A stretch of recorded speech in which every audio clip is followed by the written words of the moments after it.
할렐루야. 여러분 반갑습니다. 오늘 두 번째 우리 강의 시간인데요. 우리 지난번에 우리가 나누었던 그런 강의를 이어서 새 언약에 대한 부분을 오늘 좀 더 깊이 나누고자 합니다. 그래서 오늘 제목은 마지막 때 새 언약의 최종적인 성취 과정에 대해서 우리가 함께 알아보기를 원합니다. 여러분, 이제 새 언약에 대한 부분을 좀 자세히 나누는 이유가 있습니다. 많은 사람들이 우리가 새 언약에서 모든 것이 다 성취돼서 우리가 그것을 지금 누리고 있는 상황 가운데서 왜 이스라엘의 짐승제사가 다시 시작이 되는 제3성전이 세워져야 되느냐, 이것에 대해서 이해하지 못하는 많은 분들이 있다라는 것입니다. 그래서 그 부분에 대해서 우리가 지난 시간에 이제 전체적인 흐름에서 이 새 언약에 대한 부분을 나눴습니다. 그래서 하나님의 마지막 때 예언, 우리 선지서에 있는 마지막 때 예언들은 실질적으로 이루어져야 할 것인데, 그 실제적인 리얼한 그런 성취가 있어야 되는데, 그래서 문자적으로도 글씨 한 글씨 한 글씨, 한 단어 한 단어가 다 이루어지는 것이 하나님의 말씀의 속성이다라고 우리가 강조해서 얘기했습니다.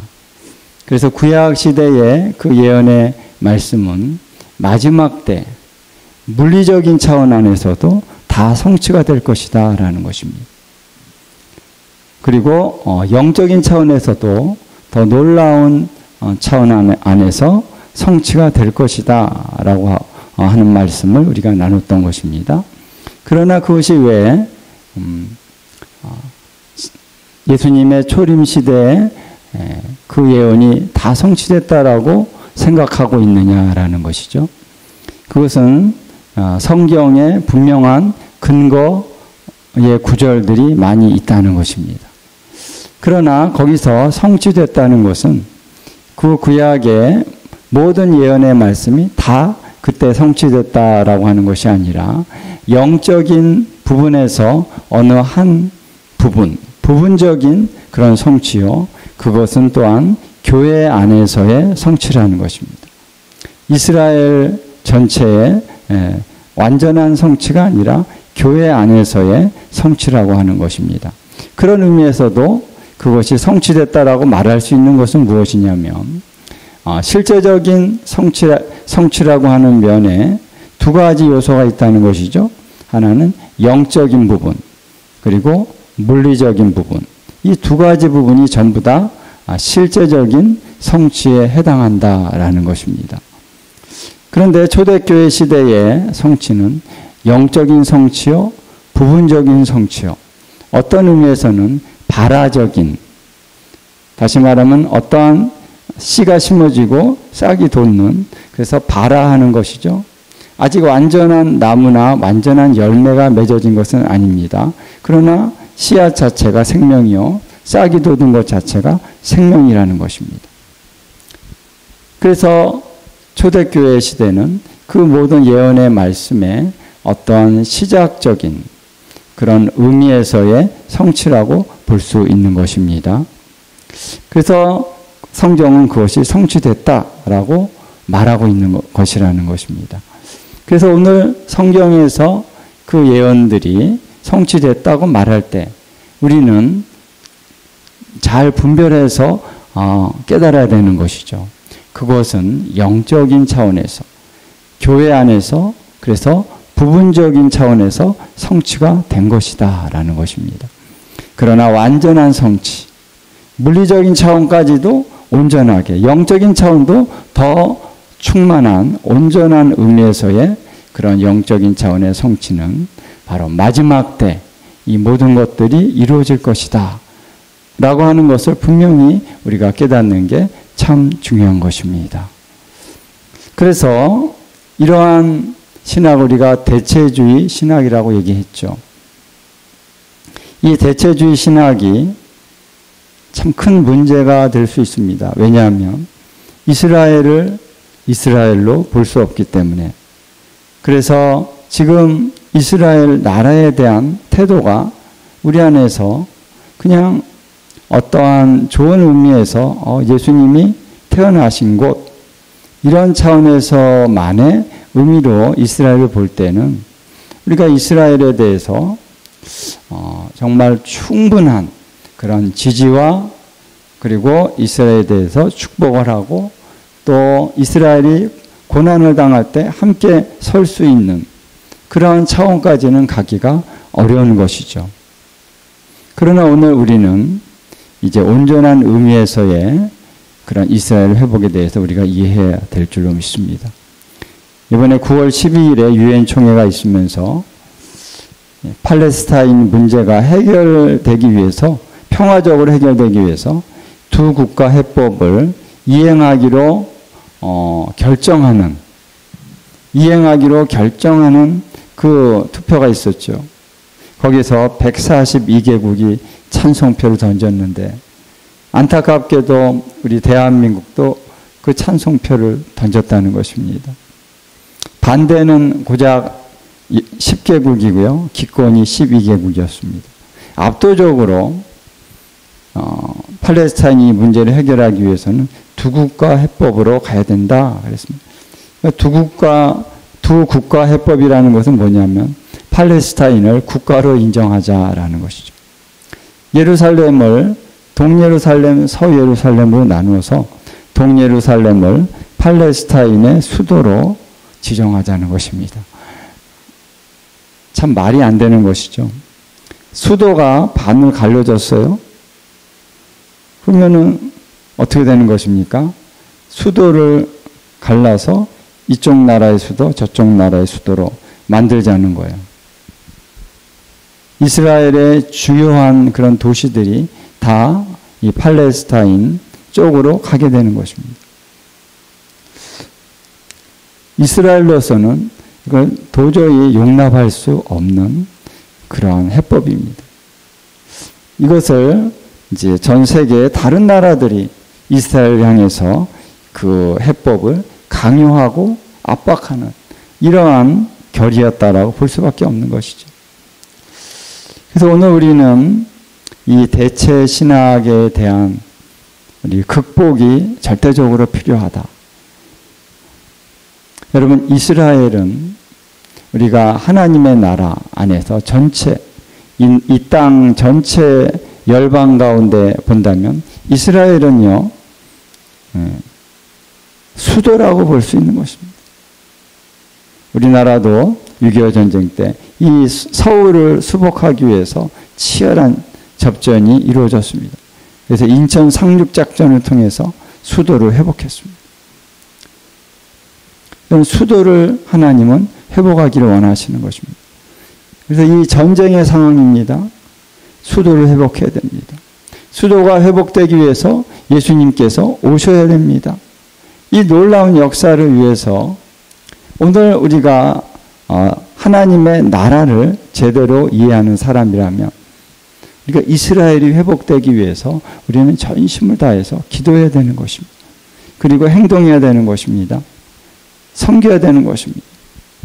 이거는 그냥 뭐 적당히 되어야 될 게 아닙니다. 내가 예수 믿고 천국 가면 되는 것이고 이스라엘이 어떻게 되든지 그거는 상관이 없다라고 말할 수 있는 것이 아니라는 것이죠.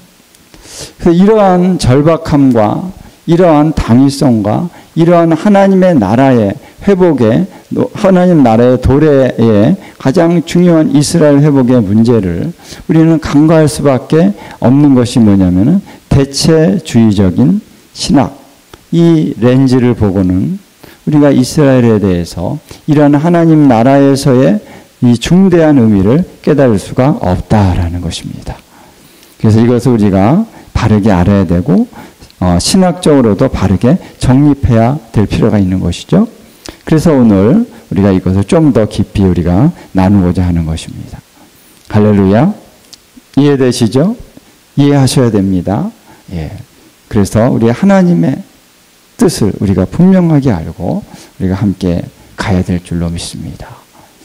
자, 오늘은 그래서 새 언약이 최종적으로 어떻게 성취되는가 하는 그 과정까지도 함께 우리가 보도록 하겠습니다. 먼저 구약 성경의 내용들을 다시 한번 보겠습니다. 지난번에 쭉 나눴습니다만 오늘은 성경을 직접 한번 보면서 한번 검토를 쭉 해보면서 나누도록 하겠습니다.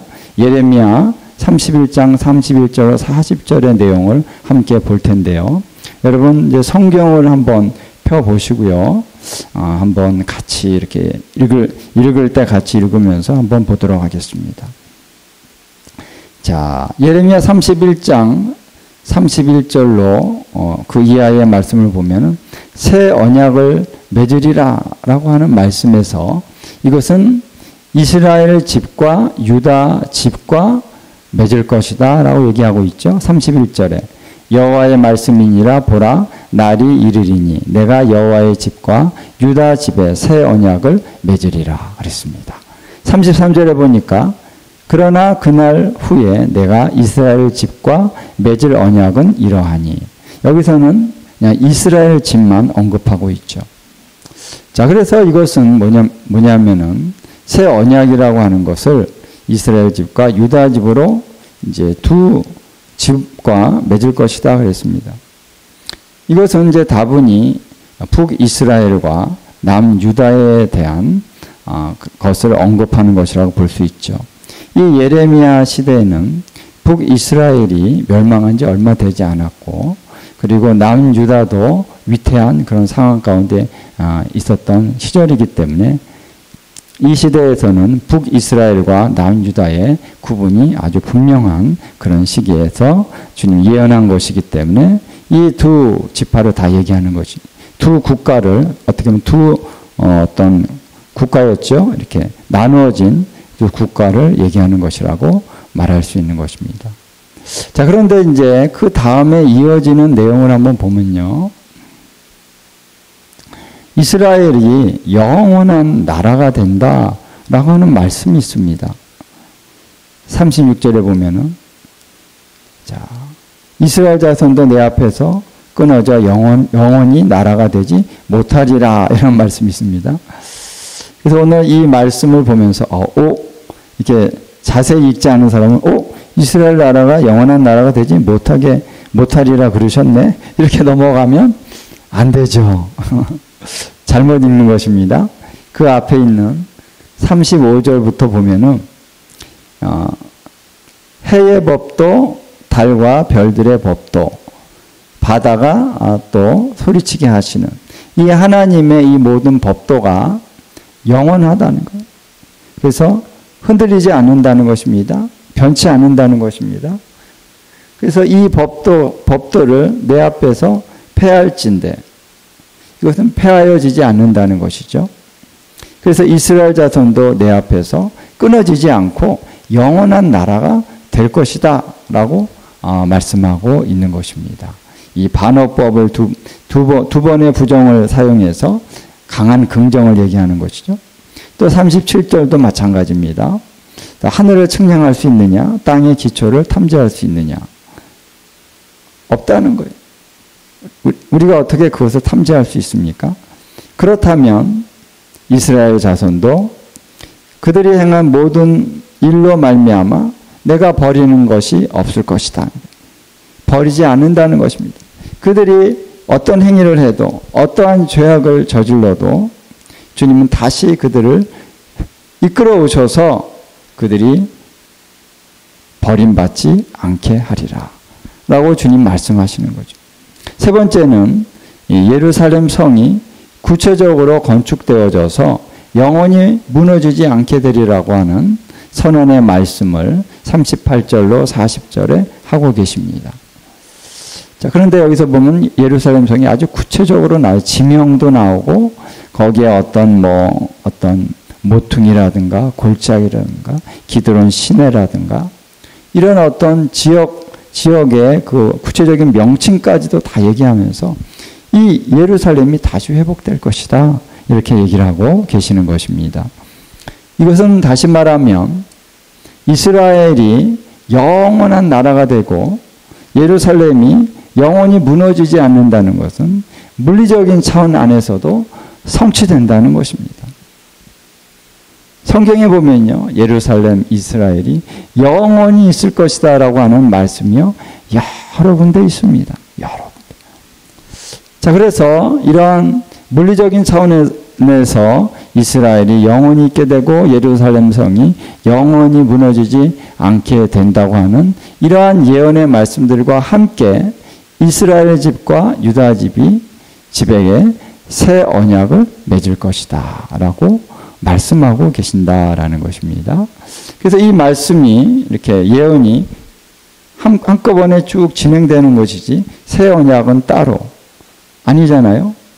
그래서 이것은 온전하게 성취될 때는 이 물리적인 차원과 새 언약의 영적인 차원의 내용이 함께 실질적으로 이루어지는 것이다 라는 것을 성경에서 우리가 볼 수가 있습니다.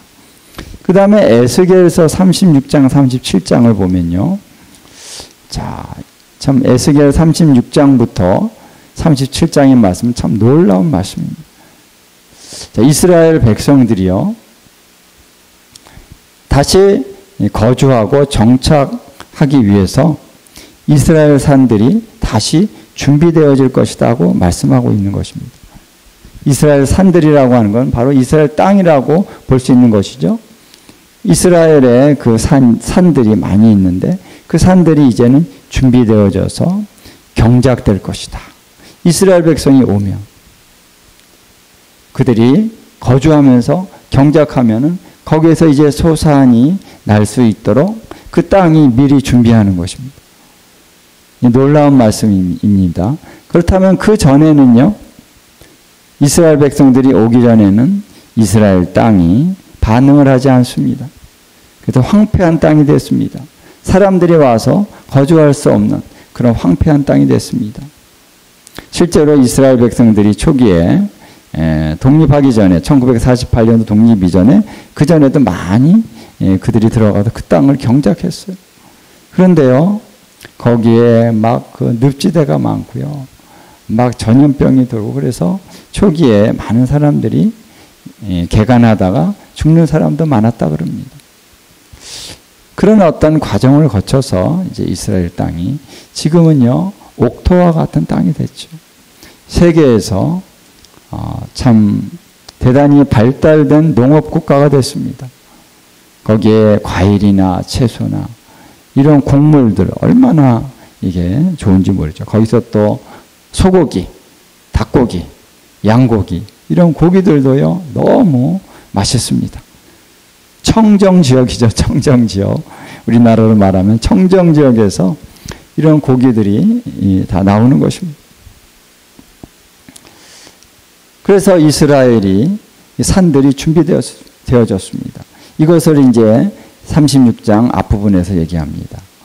그리고 이제 뒷부분에서 말씀하는 것은 이제 내가 이스라엘 민족들을 다시 돌이킬 것이다. 왜냐하면 나의 이름을 위해서 그들을 돌이킨다는 것입니다. 이것은 이방에서 더럽혀진 나의 거룩한 이름을 내가 아꼈노라. 나의 이름 때문에 그들을 다시 돌이킨다는 것입니다. 그래서 하나님의 백성들이 다른 열방에 흩어져 있는 것은 하나님의 이름에 누가 되는 것이죠. 이스라엘 하나님 백성 아니야? 여호와의 백성이 왜 여기 이방에 와가지고 저렇게 찌질하게 그냥 궁상맞게 여기서 사냐?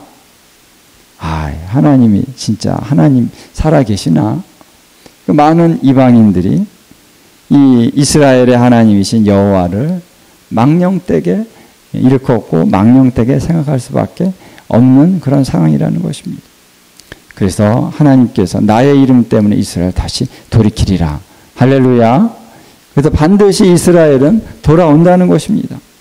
그래서 그들이 고토로 돌아와서 정착할 것이다 라고 하는 이 말씀을 쭉 하고 계십니다. 36장 24절, 28절, 33절, 35절, 37장 12절, 14절, 21절로 22절, 25절. 많은 곳에서 이스라엘이 다시 돌아오고 정착할 것이다 라고 하는 말씀들을 하고 계신다는 것입니다. 자, 이런 것은 물리적인 차원인 거죠. 물리적인 차원입니다. 이 물리적인 차원에서도 그들이 돌아온 다음에 그 다음에 이제 새 언약이 맺어질 것이다 라고 얘기하는 것이죠. 그래서 새 언약에 대한 그런 말씀은 25절부터 나옵니다. 맑은 물을 너희에게 뿌려서 너희로 정결하게 하되 곧 너희 모든 더러운 것에서와 모든 우상 숭배에서 너희를 정결하게 하고 새 영을 너희 속에 두고 새 마음을 너희 속에 주되 너희 육신에서 굳은 마음을 제거하고 부드러운 마음을 줄 것이며 내 신을 너희 속에 두어 너희로 내 율례를 행하게 하리니 너희가 내 규례를 지켜 행할 것이라. 이런 말씀은 이제 영적인 차원이죠. 새 언약을 맺습니다.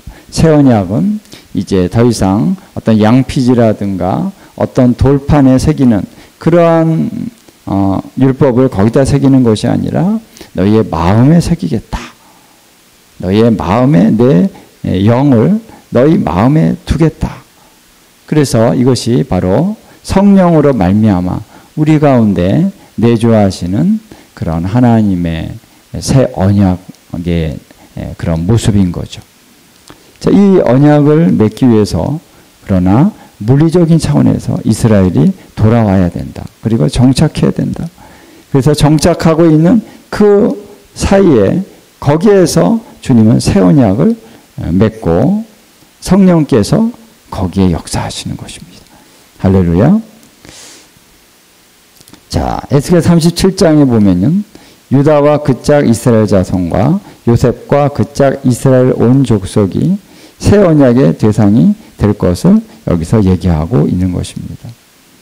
자, 그래서 유다와 이스라엘이 하나의 막대기가 되어서 하나님의 손에 있게 될 것입니다. 하나가 될 것이고, 그래서 하나가 됐다고 하는 것의 구체적인 내용은 그들에게 한 나라가 되고 한 왕이 다스릴 것이다 라고 하는 말씀이 있는 것이죠.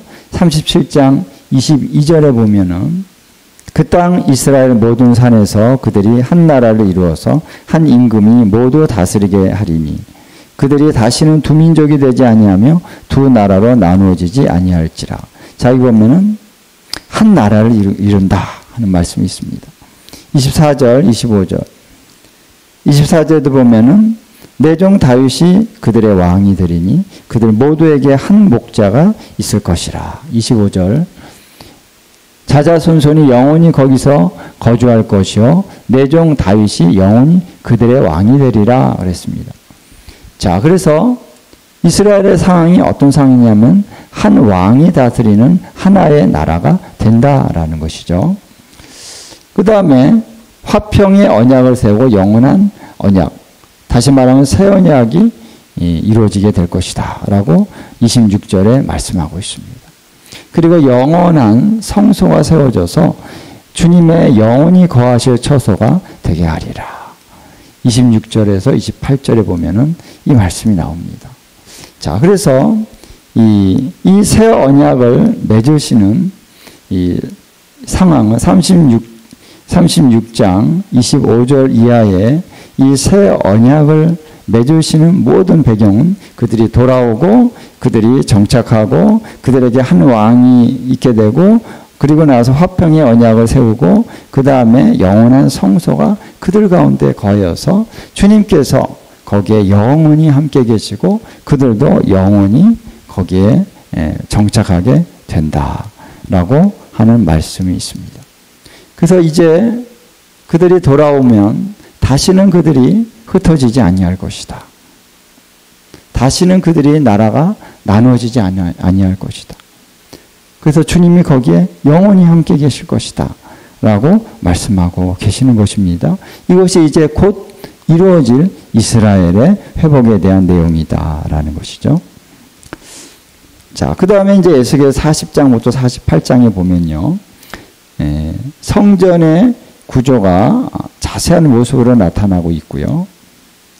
이제 거기에서 어떻게 제사를 구체적으로 드릴지 이런 부분들이 아주 자세하게 나오고 있습니다. 그리고 나서 43장에 보면은 여호와의 영광이 동쪽에서 와서 동쪽으로 향한 성전의 바깥 문을 통해서 들어오십니다. 그리고 성전에 가득히 임할 것이다. 성전에 영광으로 임하시는 그런 장면이 나오고 있습니다. 자, 이 말씀이 어떤 의미가 있을까? 조금 이따 한번 다시 한번 음미해 보고요. 그 다음에 이제 성전에서 물이 나오는 사건이 나옵니다. 사해까지 흘러 들어가는, 사해라고 하는 말은 안 나오지만 바다로 들어가죠. 그래서 바다가 다시 소생된다라는 것입니다. 예루살렘에서 이 물이 어디로 흘러간다고 말하고 있냐면 동쪽으로 흘러간다 그래요. 그래서 동쪽으로 흘러가서 만나는 바다는 사해인 거죠. 그렇죠? 이 지리적으로 보면 그렇습니다. 그 다음에 이제 땅의 경계와 그 분배, 그리고 성읍의 문들에 대한 얘기가 쭉 나옵니다. 그래서 땅이 회복될 것이고, 그 땅의 경계를 따라서 각 지파들이 있고, 그리고 거기에 이 예루살렘 성읍에 12문이 있는데 그 문들에 대해서 자세하게 얘기하고 있는 것입니다. 여기서 이제 특기할 만한 두 가지 그런 주요 사건이 있는데, 여호와의 영광이 성전에 임하는 사건, 그리고 성전에서 물이 나와서 사해로 흘러가는 사건. 이런 사건들은 아주 구체적인 사건이지 상징적이고 영적인 차원만의 사건은 아닌 것이죠. 하나님의 영광이 임하는 것은 아주 실제적인 사건입니다. 물론 영적인 사건이지만 실제적인 사건이죠. 그것은 이스라엘에서 솔로몬 성전이 지어졌을 때 여호와의 영광이 그 성전에 임했습니다. 제물이 태워져서 불이 하늘에서 내려와서 제물을 태웠습니다. 물론 모세 시대에 성막이 지어졌을 때도 똑같은 일이 일어났죠. 그것은 영적으로만 이루어진 것이 아니라 제물이 탔다라고 하는 것은, 태워졌다는 것은 그건 물리적인 차원에서 눈으로 볼 수 있는 그런 차원에서의 역사였습니다. 마치 엘리야가 기도했을 때 하늘에서 불이 내려서 제물을 살랐죠. 이런 것은 그냥 영적으로 감동을 받고 영적으로 눈이 열린 사람만 보는 것이 아니라 모든 백성들이 볼 수 있게 임하는 그런 사건이었습니다. 그와 마찬가지로 여호와의 영광이 바로 성전에 임하시는 사건은 아주 실질적인 그런 사건이었다. 그래서 이 사건을 우리가 어떤 사건이라고 우리가 그 의미를 파악할 수 있냐면은 스가랴서 14장 4절에 보면요. 감람산에 주의 발이 서실 것이라고 하는 말씀이 있습니다. 감람산. 감람산은 예루살렘 동편에 있는 산이죠. 그래서 이 감람산에서 예수님이 재림하여 오셔서 거기에 딱 서실 것이라고 이 말씀을 우리가 해석할 수 있습니다. 그 다음에 이제 이 적군들을 주님께서 심판하시고 또 예루살렘의 거민들을 구원하시는 그런 말씀들이 아주 자세히 나옵니다. 그리고 어떤 어둠이 짙게 깔리고 또 주님의 거룩한 자들이 와서 함께 그런 전쟁을 치르는 이러한 얘기들이 14장에 자세히 나오고 있습니다. 자, 그래서 동쪽으로 오신 감람산으로 서신 주님께서 이제는 성전으로 들어가시기 때문에 동쪽으로부터 온다라고 표현하고 있는 것입니다. 이제 에스겔서 43장에서 이 말씀이 나오고 있는데요. 이제 에스겔서를 보면요. 그 앞에 11장에 보면은 11장 23절입니다. 여호와의 영광이 성읍 가운데서부터 올라가 성읍 동쪽 산에 머무르고 그랬습니다. 그래서 이스라엘 백성들이 타락하고 부패하고 그 성전을 더럽혔기 때문에 여호와의 영광이 이제 성읍 가운데서 올라가서 동쪽 산에 머물렀다. 동쪽 산이 어디입니까? 바로 감람산인 것입니다. 그래서 여호와의 영광이 동쪽 산으로 옮겨졌는데 다시 여호와의 영광이 재림하시는 예수 그리스도와 함께 어디로 임합니까? 동쪽 산으로 임하는 것이죠. 그래서 동쪽 산에서 성전으로 다시 들어가시는 것입니다. 할렐루야. 그것이 바로 이루어질 것을 에스겔 43장에서 말하고 있는 것이죠. 자, 그 다음에 성전에서 물이 나오는 이 사건은 이제 에스겔 47장에 나오는데요. 요엘서 3장 18절과 스가랴서 14장 8절에 보면요. 이 동일한 말씀이 나옵니다. 이제 예루살렘에서 물이 나와서 강으로 흘러간다는 것이죠. 요엘서 3장 18절, 스가랴서 14장 8절은 동일한 말씀이 나오고 있는 것입니다. 자, 그래서 이 순서가 또 그대로 이루어지고 있는 것이죠. 예수님이 이제 스가랴서에도 보면 14장 4절에 감람산에 주의 발이 서시고 나서 그 다음에 14장 8절에 이제 예루살렘에서 물이 흘러나온다라고 말씀하시는 이 순서가 이렇게 이루어졌듯이 에스겔서에서도 43장에 여호와의 영광이 성전에 임하는 말씀이 있고 그 다음에 47장에서 바로 성전에서 물이 나온다. 이 순서가 똑같죠. 그렇죠? 순서가 똑같습니다. 요엘서도 마찬가지입니다. 여호와께서 임하시고 그 다음에 물이 나오는 이 사건의 순서가 똑같이 이렇게 나온다는 것입니다. 그래서 우리가 이것을 볼 때에 이것은 바로 예수님께서 여호와의 영광으로 성전으로 오시는 그 마지막 때에 그 사건을 얘기한다라고 볼 수 있는 것이죠. 자, 그래서 에스겔 40장 이하의 말씀은 마지막 때 회복될 성전에 대한 얘기다. 그리고 예루살렘, 회복될 예루살렘에 대한 얘기요. 그 중간에 예수님의 재림하심으로 말미암아 성전에 여호와의 영광이 임하는 사건이 있을 것이고 또 성전으로부터 물이 나와서 사해로 흘러 들어가는 그러한 사건이 있을 것이다 라고 하는 것을 예언적으로 환상을 통해서 보여주고 있는 것입니다.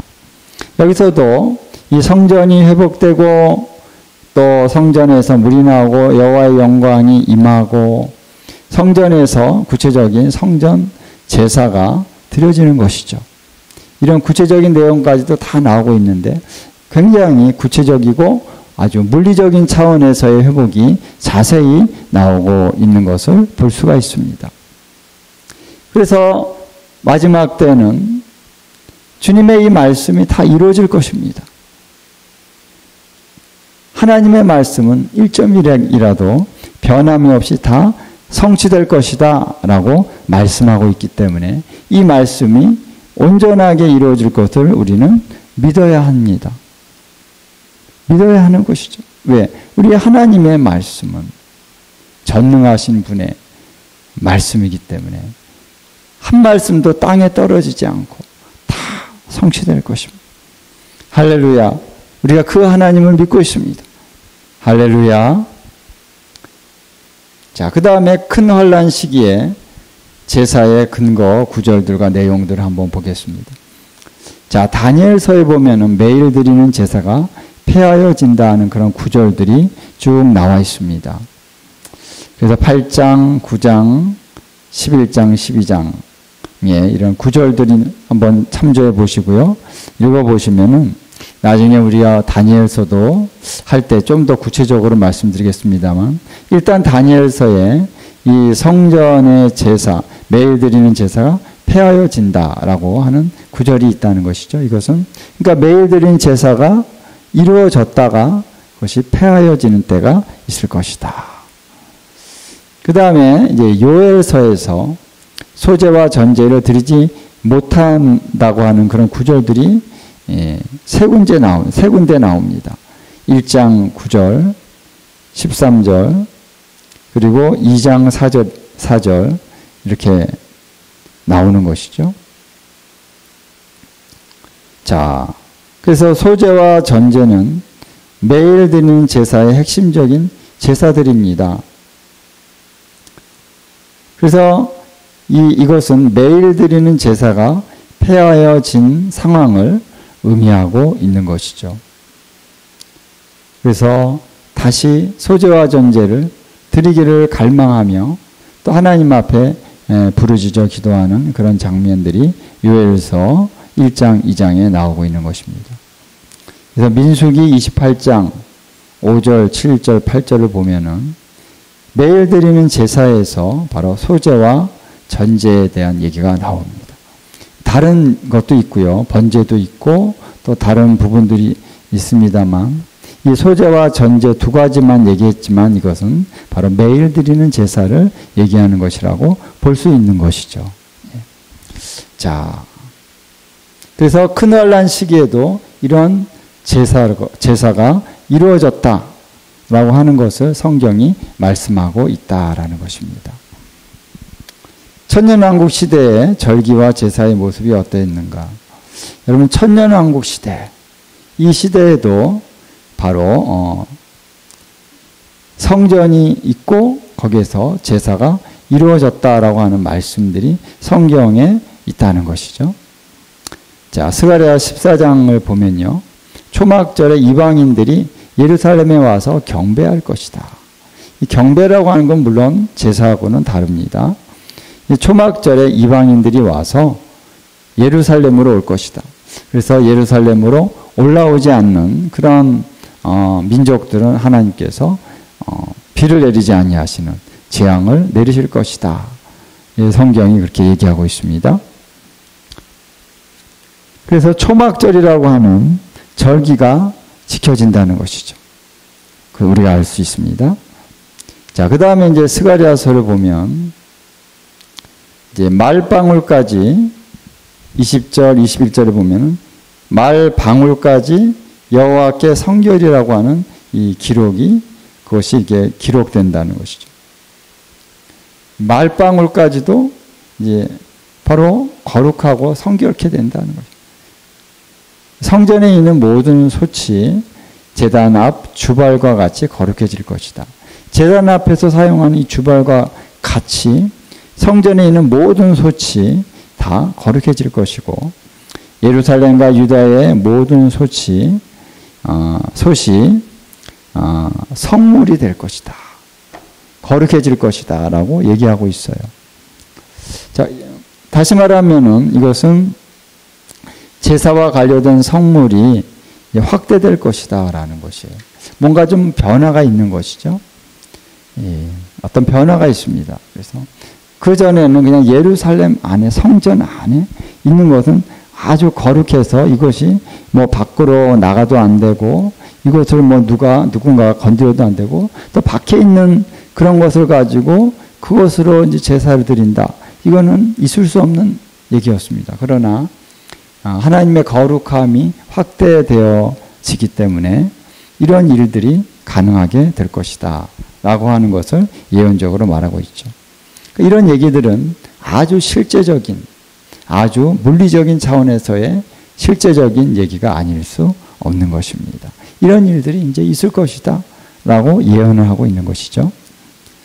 자, 그런데 그 다음에 또 레위 언약이 회복될 것이다. 그러니까 레위인들이 하나님을 이 성전에서 그 제사로 드릴 때 이 섬길 것이다라고 하는 이 언약의 말씀이 이제 영원히 이루어질 것이라는 것이 레위 언약이죠. 그래서 말라기 2장 8절에서 레위 언약에 대해서 얘기하고 3장 2절에서 4절에서는 그 레위인들이 다시 깨끗게 되어져서 의로운 제물을 바치게 될 것이며 유다와 예루살렘의 봉헌물이 옛날과 고대와 같이 주님께 하나님께 기쁨이 될 것이다. 이런 예언의 말씀을 하고 있습니다. 이 상황이 이제 주님이 다시 올 때 그런 일들이 일어난다는 것이죠. 자, 그래서 레위 자손들이 다시 회복될 것이다. 이런 내용은 아주 실질적으로 실질적이고 물리적인 차원에서의 이루어지는 성취인 것이죠. 자, 그래서 천년왕국 시대도 절기가 있고 제사를 드리는 그런 모습이 있게 될 것이다 라고 볼 수 있는 것이다 라는 것입니다. 할렐루야. 자, 우리 천년왕국 시대에도 있다는 거예요. 성경이 그렇게 증거하고 있습니다. 분명하죠? 그 다음에 새하늘과 새 땅 시대에 절기와 예배가 있을 것이다. 자, 그래서 천년왕국이 지나고 나서 이제는 새하늘과 새 땅이 되면 그때는 모든 죄와 사망까지도 다 사라지게 됩니다. 할렐루야. 거룩하게 될 거예요. 모든 하늘과 땅이 다 거룩하게 회복이 됩니다. 그리고 예루살렘이 하늘의 예루살렘이 이 땅에 내려오면서 땅의 예루살렘과 하늘의 예루살렘이 하나가 되어지는 그런 역사가 있게 될 것입니다. 할렐루야. 나중에 그 부분을 또 한번 보겠습니다만, 그 새하늘과 새 땅 시대에 어떻게 구약에서 예언하고 있는가. 이사야서 66장 22절 23절에 보면요. 매월 초하루와 안식일마다 모든 혈육이 주 앞에 경배할 것이다. 주 앞이라고 하는 것은 하나님의 성전으로 온다는 것이죠. 그래서 거기서 경배를 할 것이다. 여기서 보면 제사에 대한 언급이 없습니다. 이 경배만 언급이 되고 있는 것이죠. 그 새하늘과 새 땅이 된 그 시기에는 이제 더 이상 제사가 없다라고 하는 것을 볼 수 있는 것이죠. 그 새 언약이 이제 이 땅에서도 완성이 되는 때가 온다 하는 것입니다. 더 이상 이제 제물을 드릴 필요가 없습니다. 왜?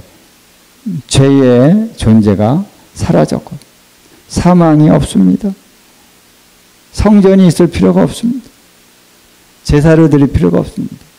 이제는 주님 안에서 다 거룩하게 됐습니다.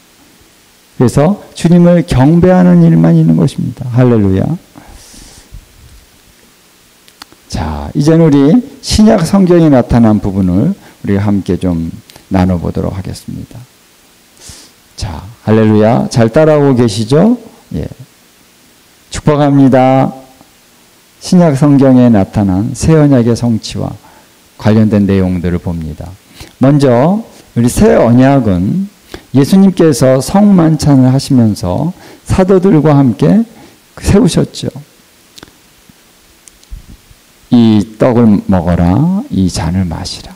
이 잔은 내가 흘리는 바 너희와 세우는 새 언약의 피니라 했습니다. 그래서 여기서 예수님께서 사도들과 새 언약을 맺으시는 장면이 나오죠. 누가복음 22장 20절에 새 언약이라고 나옵니다. 그 다음에 고린도전서 11장 25절도 동일한 이 성만찬에 대한 말씀인데 이 말씀에서도 새 언약이라는 그런 단어가 나오고 있습니다. 자, 이것은 사도들로 대표되는 교회와 세우신 새 언약이죠. 이스라엘 전체가 아닙니다. 교회와 세운 것입니다. 그래서 성령으로 섬기는 새 언약의 일꾼이 바로 사도들이었고, 그래서 새 언약의 메시지와 새 언약의 역사가 교회 안에서 온전하게 누려지기 위해서 사도들이 일꾼으로 섬겼다라는 것이죠. 서신서에서 새 언약에 대해서 어떻게 얘기하고 있는가라는 거예요. 히브리서를 보면요. 계명과 율법이 이제 바뀔 것이다. 개혁될 것이다. 이런 말씀들이 쭉 나옵니다. 여러 군데 나옵니다. 그래서 새 언약 시대에는 이제 더 이상 과거의 율법이 그대로 우리에게 적용되는 것이 아니라 이 율법이 바뀐다는 것입니다. 개혁되는 것입니다. 여러분 주의해야 될 것은 율법이 없어지는 게 아닙니다.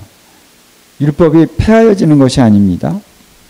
율법의 어떠한 부분 안에서 개혁되고 변화가 있는 것이죠.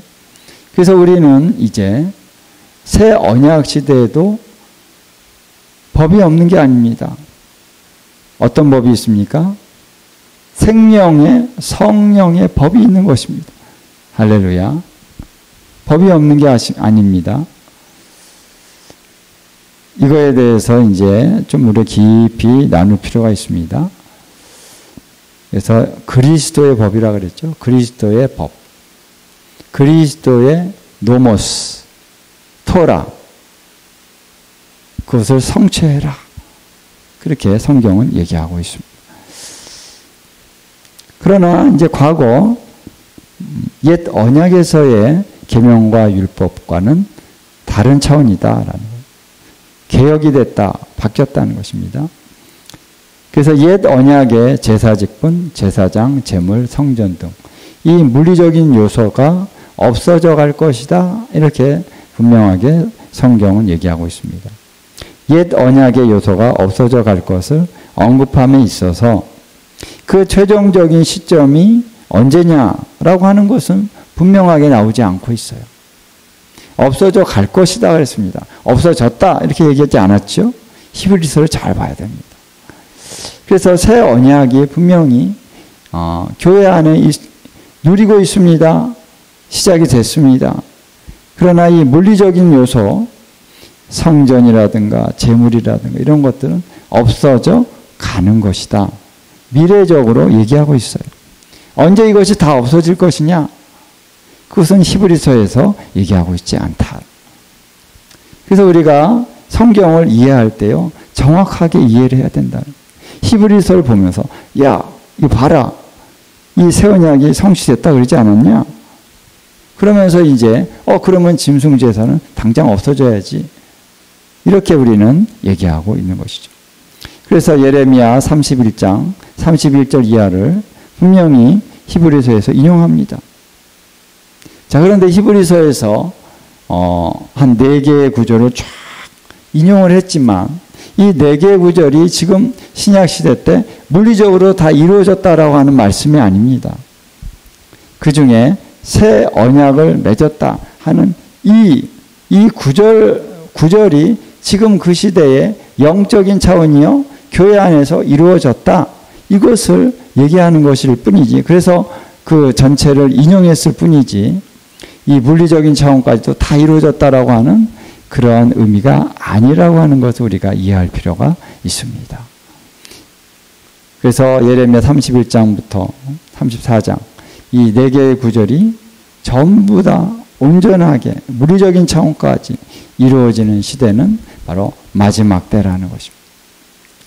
이해되시죠? 예. 그 히브리서를 그래서 우리가 잘 해석하고 잘 이해해야 됩니다. 새 언약 시대에는 개혁된 제사의 모습이 뭐냐면 찬양의 제사다. 영적인 제사다. 그리고 삶의 실천의 제사. 이런 어떤 선한 일의 제사. 이런 의미에서의 제사를 얘기하고 있죠. 히브리서 13장에 이러한 내용들이 나오고요. 또 이제 로마서 12장 1절에 나오죠. 너희 몸을 산 제물로 드라. 이는 너희가 드릴 합당한 예배니라. 영적인 예배니라. 그래서 우리는 이제 우리의 제사는 영적인 차원에서 드려지고 있습니다. 베드로전서 2장 5절에도 보면요.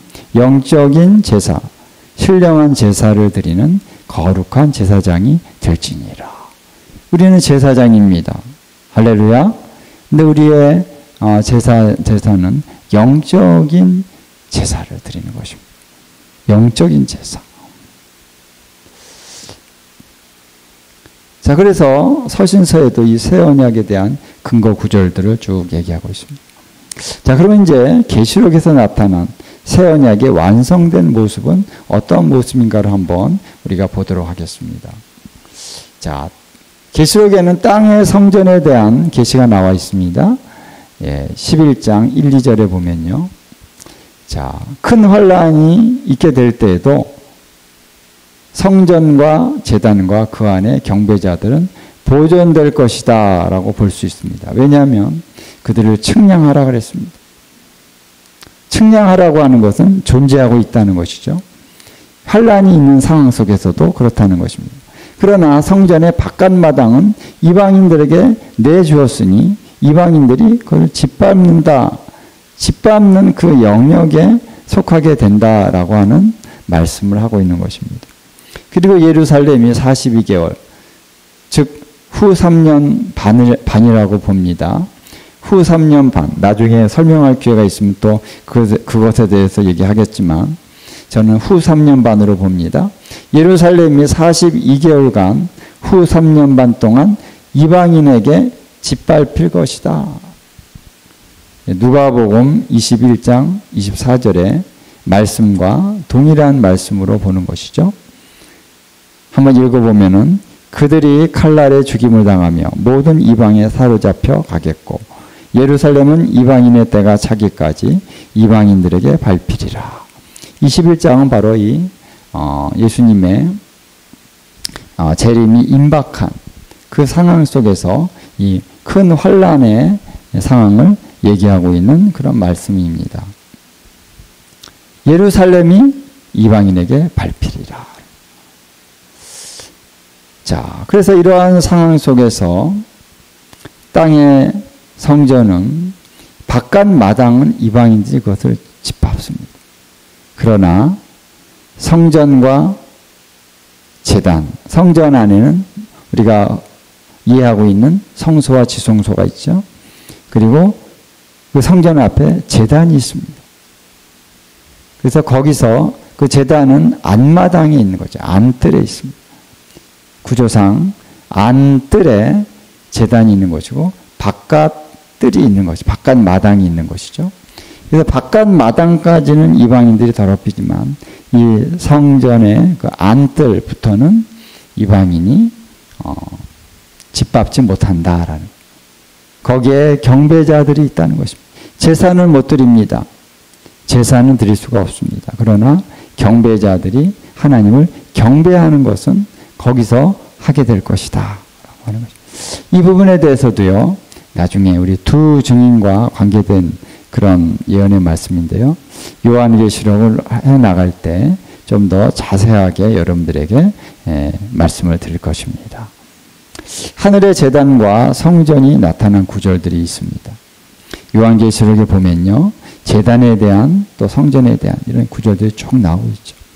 하늘에 제단이 있는데 그것은 금제단이라고 말하고 있어요. 천사들이 관여되고 있다는 거예요.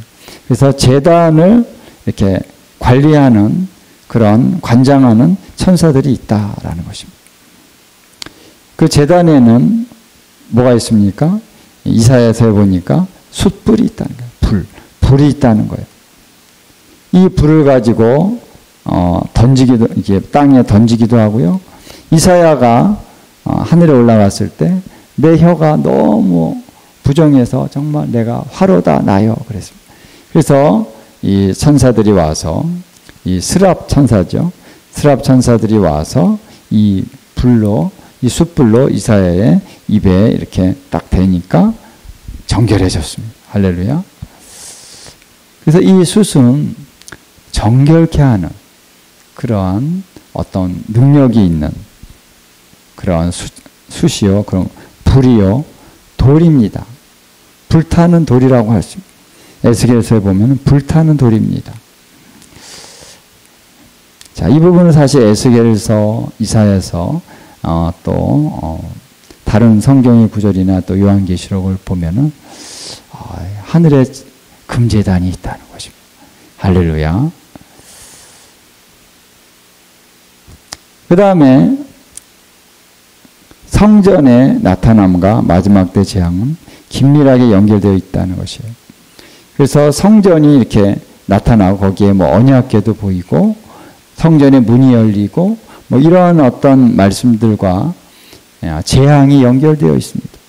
그래서 재앙이라고 하는 것은 바로 악한 자들을 심판하는 것이 바로 재앙이죠. 그래서 그것이 어떤 의미에서 거룩한 것입니다. 그래서 성전으로부터 나오는 것입니다. 이 재앙을 내리는 천사들이 어떤 재앙의 도구를 가지고 하나님의 말씀을 따라서 이 땅에 그 재앙을 내릴 때 그것은 심판의 의미, 정화의 의미가 있는 것입니다. 자, 그렇게 계시록에 보면 제단에 대한 또 성전에 대한 그런 말이 나오는 거죠. 근데 하늘에 성전이 있다는 것입니다. 땅에 성전이 있다는 것입니다. 할렐루야. 그래서 하늘의 성전은 실체라고 한다면 땅의 성전은 무엇입니까? 그림자입니다. 그렇지만 영적으로 보면은 그렇지만 이 땅에 있는 성전도 어떤 상징적인 것이 아니라 물리적인 차원에서는 실체인 거죠. 그렇죠? 할렐루야. 우리가 이 부분을 잘 구분해서 봐야 될 줄로 믿습니다.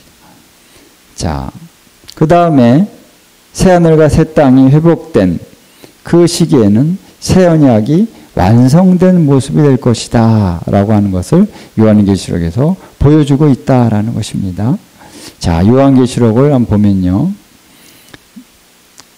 하늘과 땅이 새로워져서 새 하늘과 새 땅이 될 것이다 라고 하는 것이 21장 1절에 나오고 있고 21장 2절에 보면은 하늘로부터 하나님께로부터 새 예루살렘이 땅으로 내려온다 라고 말하고 있고요. 10절에도 동일하게 새 예루살렘이 내려오는 장면을 말하고 있습니다. 자, 그러면서 이제 21장 이 10절 그 이하로 새 예루살렘의 모습에 대해서 쭉 나옵니다. 그러면서 21장 22절에 보면은 성 안에 성전을 볼 수가 없다라는 그런 말씀이 나오고 있어요. 왜냐하면 전능하신 하나님과 그 어린 양이 그 성전이시기 때문이다. 할렐루야. 이때는 더 이상 제사를 드리는 성전은 없다는 것입니다.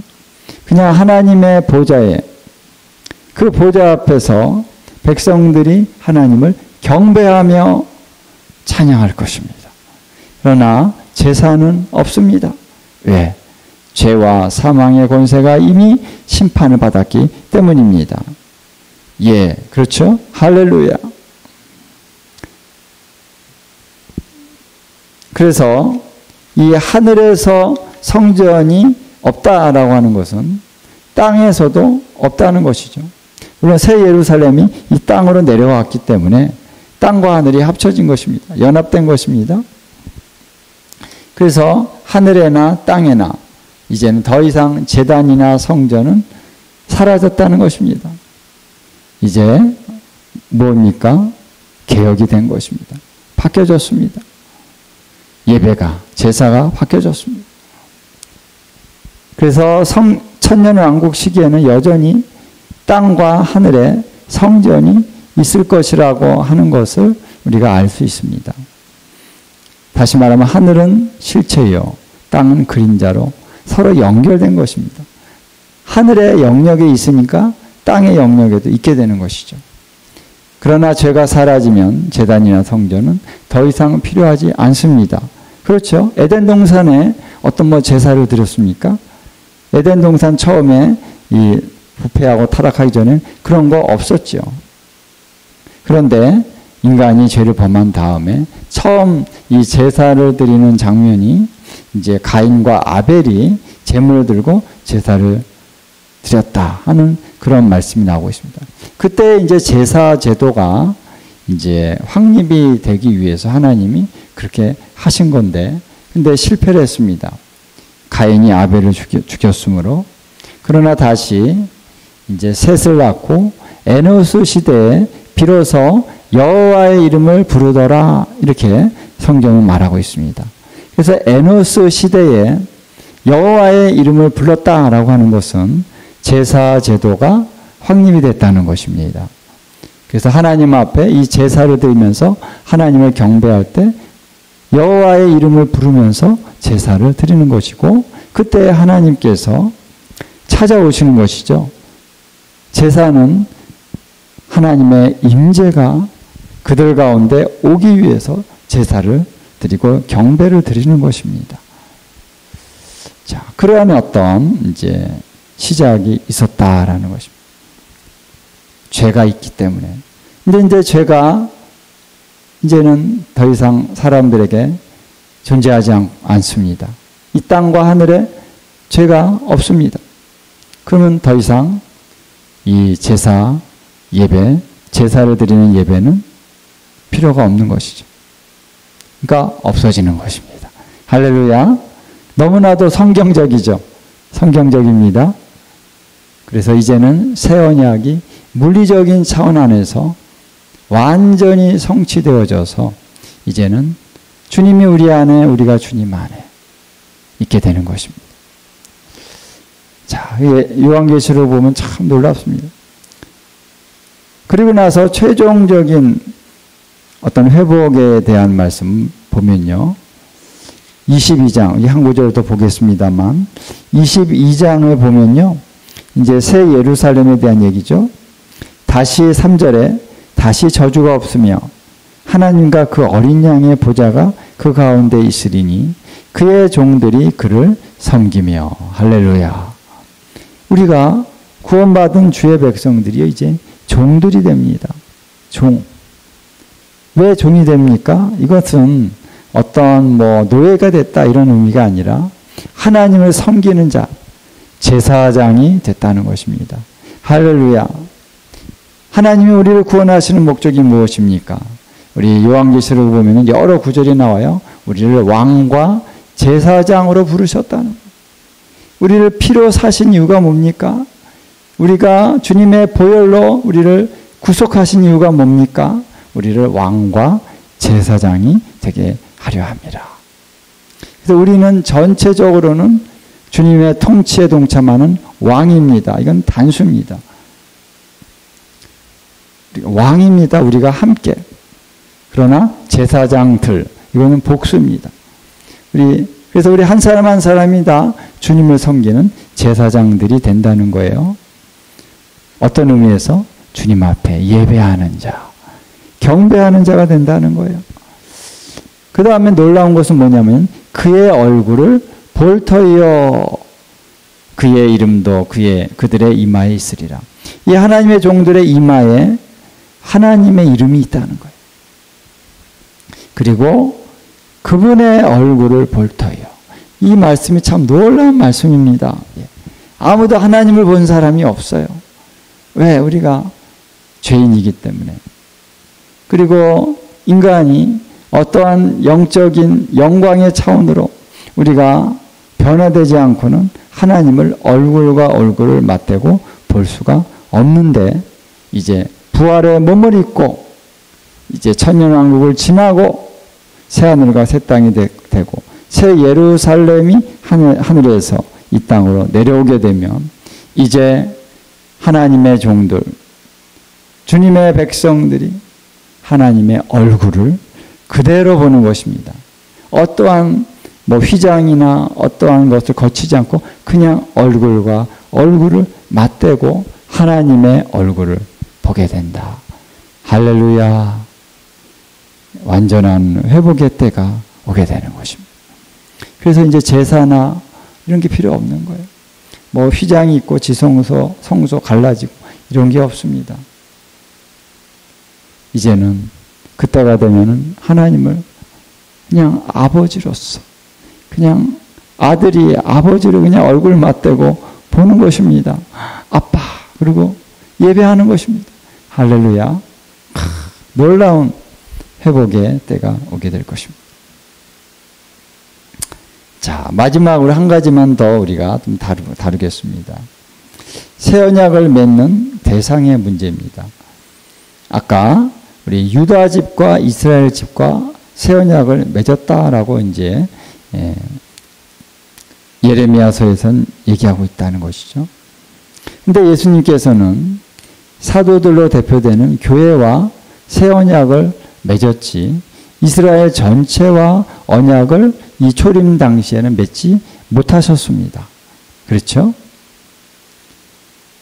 당시에는 이스라엘이 민족적으로 예수 그리스도를 거절했습니다. 그것은 왜 민족적으로 그들이 예수 그리스도를 거절했다라고 말할 수 있냐면은 그 이스라엘을 대표하는 권위자들, 책임자들이 바로 사내들인 공회라고 할 수 있는 것이죠. 예루살렘의 지도자들입니다.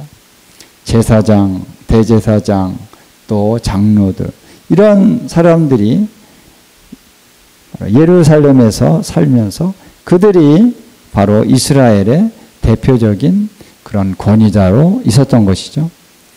그래서 그 장로들로 말할 수 있는 그 권위자들이 예수님을 거절했습니다. 그러면 이스라엘이 거절하게 된 것이죠.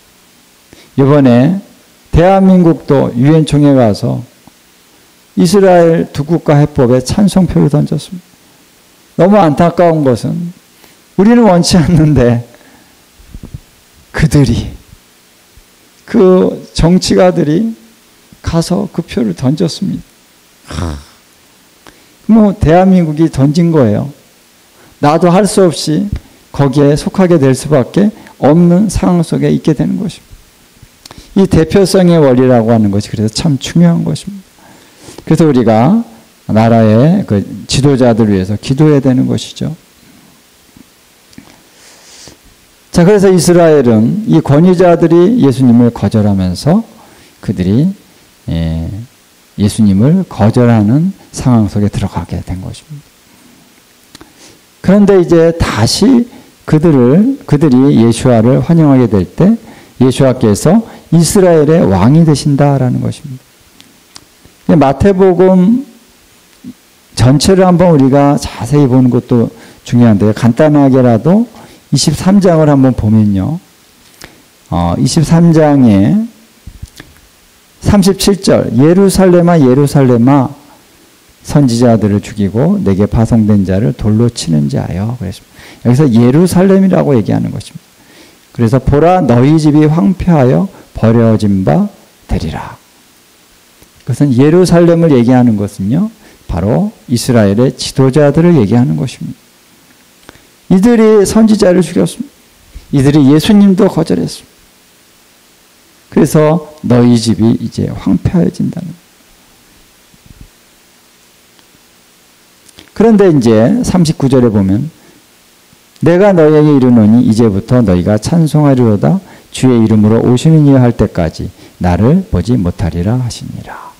할렐루야. 이거 유명한 구절이죠. 우리가 히브리어로 많이 부르는 바루카바 베셴 아도나이 찬송하리로다 주의 이름으로 오시는 이여 라고 너희가 말을 할 때 나를 보게 되리라. 이런 의미예요. 이것도 이중 부정이 강한 긍정을 얘기하는 어구입니다. 그래서 이 바루카바 베셴 아도나이라고 하는 것은 시편 118편에 나오죠.